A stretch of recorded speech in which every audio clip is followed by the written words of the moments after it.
Before we dive into today's topic, I want to tell you about something that's changed how I approach pigeon health and performance. I run another channel called Pigeon Healthy where I share natural herbal treatment methods that most fanciers have never heard of. We're talking about plants and natural remedies that have powerful healing and performance-enhancing effects on pigeons. Things like specific herb combinations that boost immunity, natural treatments for respiratory diseases, plants that improve digestion and recovery after races, and natural alternatives to chemical medications. We cover pigeon diseases you might be struggling with right now: canker, respiratory infections, coccidiosis, worms, and show you exactly how to treat them using natural methods that actually work. No guessing. No expensive medications with side effects. Just proven herbal protocols used by top European lofts. If you're serious about keeping your birds healthy naturally and improving their performance without chemicals, go subscribe to Pigeon Healthy right now. The knowledge there could save you birds, save you money, and give you an edge your competition doesn't have. Now let's get into today's topic.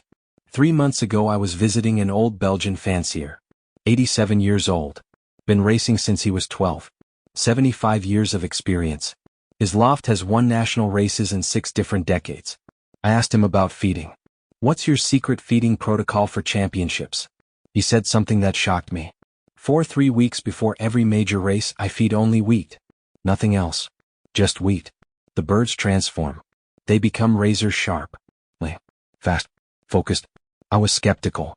Everything modern nutrition says you need variety. Balanced diet. Multiple grains providing different nutrients. Feeding only one grain sounds like malnutrition. But this man's results spoke for themselves. National wins across 75 years. So I decided to test it scientifically. Controlled experiment. 10 birds. 21 days. Only wheat.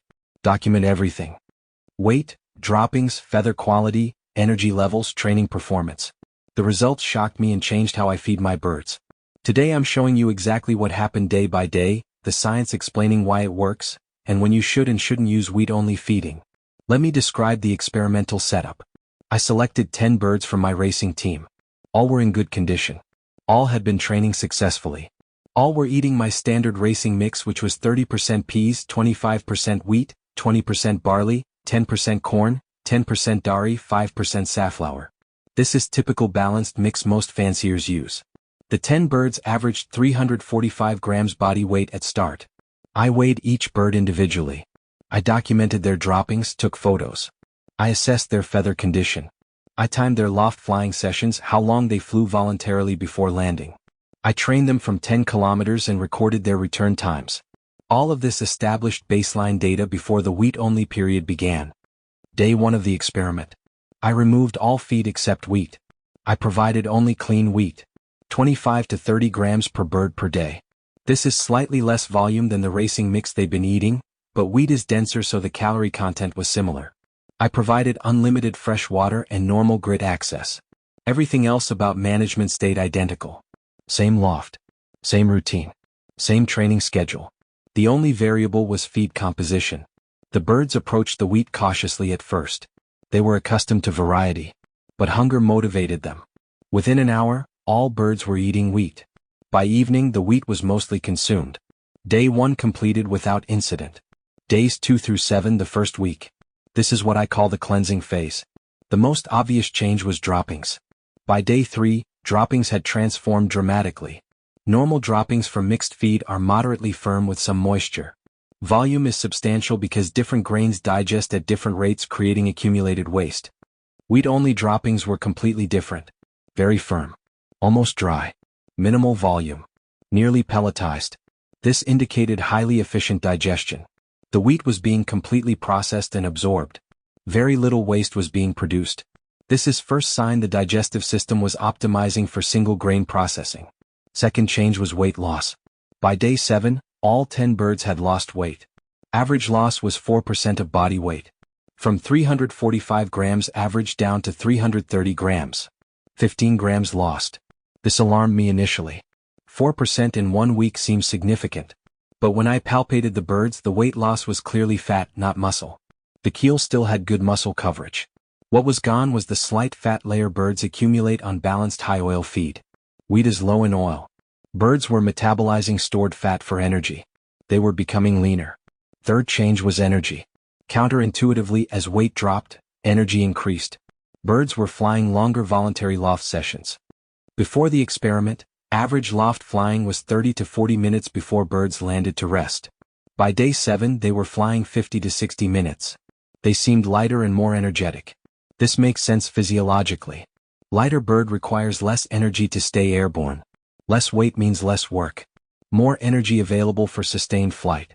Fourth change was feather condition. By day 7 feathers looked tighter. Less fluffy. More compressed against the body. The birds had sleeker profile. This wasn't molt. Same feathers. But they laid flatter, creating more aerodynamic shape. Possibly related to reduced body fat allowing skin to contract slightly. Or possibly related to improved feather oil distribution from the diet change. Whatever the mechanism, the visual effect was noticeable. Training during week 1 continued normally. I did 2 tosses from 10 kilometers. Return times were similar to pre-experiment baseline. No significant performance change yet. The birds were adapting to new diet. Physical changes were beginning but hadn't translated to performance changes yet. I continued the wheat-only protocol into week 2. Days 8 through 14 the second week. This is where transformation became dramatic. Weight stabilized. No further loss after day 7. Birds maintained new lower weight steady around 330 grams. This indicated the body had reached new equilibrium. Fat stores were burned down to minimal levels. Now the birds were maintaining on wheat alone without further weight loss. Muscle mass was preserved. Palpating the keel showed firm muscle. The weight loss was pure fat elimination. Droppings continued perfect. Firm dry pellets. Minimal volume. Digestive efficiency was maximized. I calculated rough feed to waste ratio. Before experiment, birds eating 40 grams of mixed feed produced approximately 8 to 10 grams of droppings daily. On wheat only, birds eating 30 grams of wheat produced maybe 4 to 5 grams of droppings daily. Dramatically improved conversion ratio. More feed was being absorbed and utilized. Less was being wasted. Feather quality made quantum leap during week 2. The birds' feathers became glossy, shiny, waterproof appearance. When I touched the feathers they felt smooth and compact. Before experiment, feathers had slight roughness. Now they were silky. The birds looked like wild pigeons. Sleek athletic appearance. This transformation happened without any feather supplements or conditioners. Just wheat. The improved feather quality suggested something about wheat or the simplified diet was supporting better feather maintenance. Energy levels continued increasing. By day 14, birds were flying 80 to 90-minute voluntary loft sessions. Double their pre-experiment duration. They landed less. They flew more continuously. When they did land they recovered quickly and launched again. The sustained energy was remarkable. No afternoon slump that I'd noticed previously when feeding mixed grains. Wheat seemed to provide steady sustained energy release rather than peaks and valleys. Training during week 2 showed first performance improvements. I did 2 10-kilometer tosses. Return times were noticeably faster. Before experiment, average return time from 10 kilometers was approximately 32 minutes. During week 2, average return time dropped to 28 minutes. 12% speed improvement. The birds weren't just faster.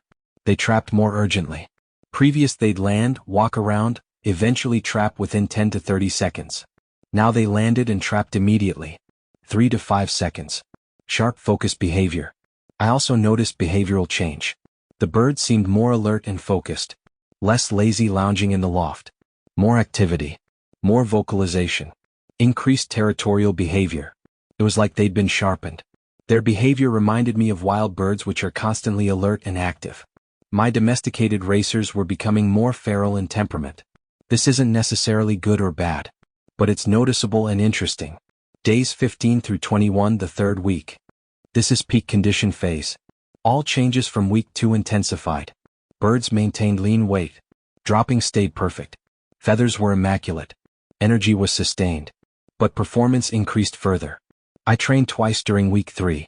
Both sessions from 15 kilometers instead of 10 to test extended distance.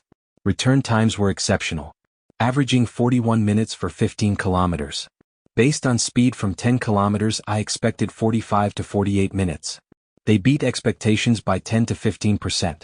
Additionally, the birds' physical appearance reached what I can only describe as wild peak condition. They looked nothing like the slightly soft domestic racers they'd been 3 weeks ago. They looked like elite athletes. Compact. Intense. Muscle definition was visible. No excess fat anywhere. Feathers were so tight and glossy they almost looked oiled. Eyes were bright and alert. These birds looked ready to race 300 kilometers without question. I weighed them on day 21.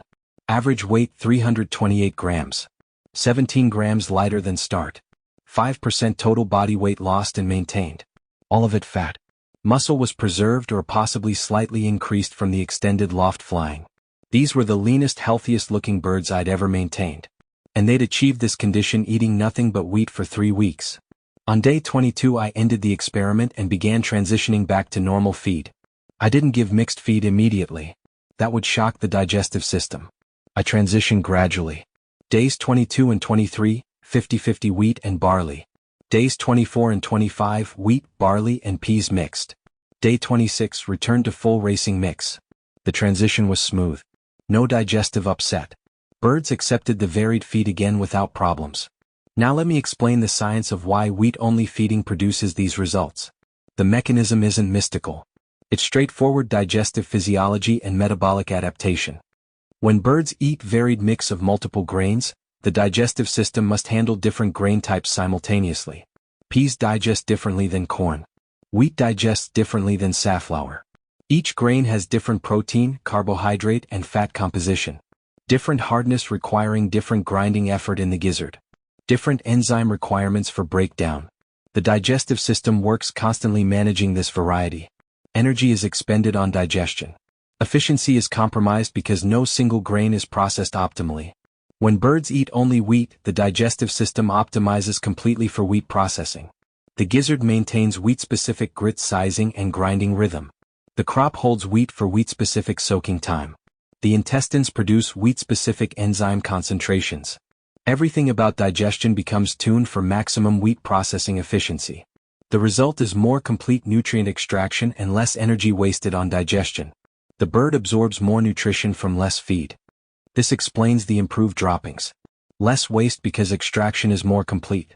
The weight loss and fat burning happens because wheat is relatively low in fat compared to seeds like safflower, sunflower, hemp.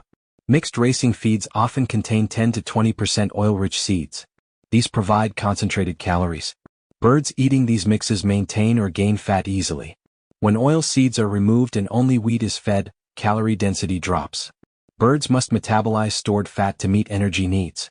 Over 3 weeks, fat reserves are burned down to minimal levels. The bird becomes lean. This isn't starvation. It's optimization. Wild pigeons maintain lean body composition naturally. Domestic pigeons on rich varied feeds often carry excess fat. Wheat only returns them to natural lean state. The improved feather condition might relate to simplified protein metabolism. Wheat protein is efficiently absorbed when wheat is sole feed. This protein supports feather maintenance and development. Additionally, removing oil seeds might change feather oil balance in positive way. Overconsumption of dietary oils can lead to greasy feathers. Wheat only reduces oil intake, allowing feathers to achieve natural balance. The result is tighter, glossier feathers with better waterproofing. The sustained energy and increased loft flying comes from combination of reduced body weight and steady glucose release from wheat carbohydrates. Wheat is primarily carbohydrate, complex starches that digest slowly, providing sustained glucose. This prevents energy spikes and crashes. Birds have steady fuel supply all day. Combined with lower body weight requiring less energy to maintain, the net effect is increased available energy for activity. The birds fly more because flying costs them less energy.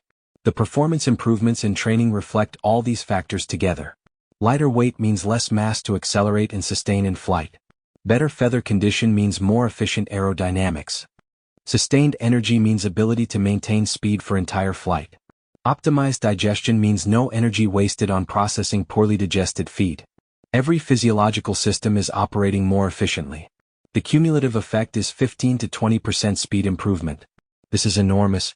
Same genetics, same training, only diet changed 15% faster. This proves diet's massive impact on performance. Now let me address concerns and objections about wheat-only feeding. First objection: isn't this malnutrition? Wheat alone doesn't provide complete nutrition long-term. This is true. Wheat is deficient in certain amino acids, some vitamins and calcium. Fed exclusively for months, birds would develop deficiencies. But 3 weeks isn't long enough for deficiencies to manifest. The body has nutrient reserves. Liver stores vitamins. Bones store calcium. Muscles store amino acids. These reserves sustain the bird for weeks. 21 days on wheat only doesn't cause deficiency symptoms. The birds remained perfectly healthy throughout the experiment. Second objection: won't birds lose muscle on low-protein diet? Wheat has 12 to 14% protein. This is adequate for maintenance. It's not enough for rapid growth or heavy molt. But for mature birds in racing season, just maintaining condition, it's sufficient. My birds maintained or slightly increased muscle mass during the experiment. The 17-gram weight loss was fat, not muscle. Keel palpation confirmed muscle preservation. Protein needs for maintenance are lower than most fanciers assume. Third objection: what about calcium for bone health? Wheat is low in calcium. Won't bones weaken? In 3 weeks, no. Bones serve as calcium reservoir. When dietary calcium is low, bones release small amounts to maintain blood calcium levels. Over months this would demineralize bones. Over 3 weeks the effect is negligible. Additionally, birds had constant grit access, including oyster shell, which provides calcium. Some calcium was absorbed from grit. Bones weren't compromised in 3-week period. Fourth objection: isn't variety essential for micronutrients? Different grains provide different trace minerals and vitamins. Won't single grain cause micronutrient deficiency? Again, 3 weeks is too short for deficiency development. Micronutrient stores in the body buffer against short-term dietary limitations. Long-term wheat only would eventually deplete micronutrients. Short-term wheat only is safe because reserves cover the deficit. The key point with all these concerns is duration. Wheat only for 21 days is safe. Wheat only for 90 days would be risky. Wheat only for 6 months would be harmful. I'm not advocating permanent mono diet. I'm demonstrating that strategic short-term wheat-only feeding sharpens birds for competition without causing deficiency or harm. This is exactly how Belgian champions use it. 2 to 3 weeks before major race, wheat only. Then return to varied feed. The temporary optimization produces race day peak condition. Now let me teach you when to use wheat only and when not to. Use wheat only feeding for pre-championship preparation. 2 to 4 weeks before your most important race, switch your top racing team to wheat only. They'll reach peak lean condition exactly at race time. The sharpness lasts approximately 1 week after returning to mixed feed. Time it so wheat only ends 3 to 4 days before race. Bird races in peak condition. Use wheat only for post-race recovery. After hard race, digestive system is stressed. 1 week wheat only allows gut to rest and reset. Easy single grain digestion aids recovery.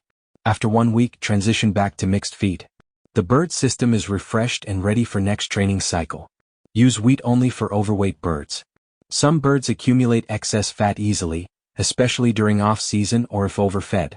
2 weeks wheat only burns fat efficiently. The bird returns to optimal racing weight quickly. This is much more effective than reducing feed quantity, which often leads to nutritional gaps. Better to feed adequate quantity of wheat only than inadequate quantity of mixed feed. Use wheat only for digestive issues. Birds with chronic loose droppings or poor feed conversion benefit from simplified diet. 1 to 2 weeks wheat only often resolves digestive problems that mixed feed wasn't fixing. The gut has time to heal and recalibrate without variety stress. Don't use wheat only during molt. Feather growth requires oil-rich seeds. Wheat only during molt will impair feather development. Wait until molt completes before implementing wheat only. Don't use wheat only during breeding season. Breeding birds need varied nutrition for egg production and chick feeding. Wheat only would compromise reproductive success. Save wheat only for racing season only. Don't use wheat only on young birds under 6 months. Growing birds need varied nutrition for proper development. Wheat only might impair growth. Wait until birds are mature before using wheat only protocols. Don't use wheat only for more than 4 weeks maximum. Beyond 4 weeks, deficiency risks increase. If you want extended lean conditioning, do 3 weeks wheat only, 1 week mixed feed, then another 2 weeks wheat only. The break prevents deficiency while maintaining most benefits. If this experiment showed you that strategic monodiet feeding sharpens birds dramatically, hit the like button. Subscribe for nutrition protocols that actually affect performance, not just theory. Comment wheat only if you're trying this protocol before your championship. And visit Pigeon Healthy for digestive optimization protocols, because wheat only works best when gut health is perfect. Probiotics, enzymes, herbal digestive support, all complement wheat only feeding for maximum effect. Feed smart, race fast when consistently. That's the formula. See you in next video.